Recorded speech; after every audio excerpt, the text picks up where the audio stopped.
आइए अब हम दिखाते हैं किचन के ऊपर की यहाँ की पैसेज की लाइटें प्लस पीओपी की डिजाइन्स। कुछ यूनिक और एलिगेंट डिजाइन हमने चॉइस करवाई थी जो आप इस वीडियो में भी देख सकते हो। ये अप टू डाउन पैसेज हमने ऐसे ही बनाया हुआ है।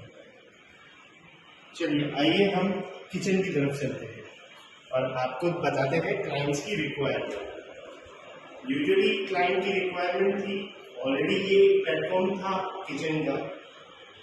किचन के प्लेटफॉर्म के नीचे हमने ऐसे ट्रॉली के साथ में काम किया हुआ है, एक पुल आउट दिया हुआ है और यहाँ पे मैक्सिमम जो डॉवर्स थे वो हमने क्लाइंट को दिखाए थे।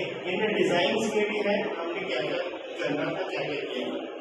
क्लाइंट की ये यूजुअली रिक्वायरमेंट थी, एक ये टाइल्स अटैच होनी चाहिए, जैसे यूटिलिटी धोने के टाइम पे पानी उड़े तो ये टाइल्स पे जाए तो इनकी वॉल खराब नहीं हो। सेकेंड थिंग, फिर से इनके प्लेटफॉर्म का एक हिस्सा कम पड़ रहा था तो हमने यहाँ पे पैरेलल प्लेटफॉर्म दे दिया उनको विथ ग्रेनाइट।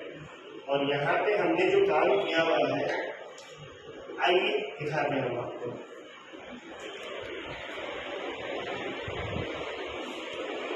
ये हमने दिया है पुल आउट ट्रॉलीज।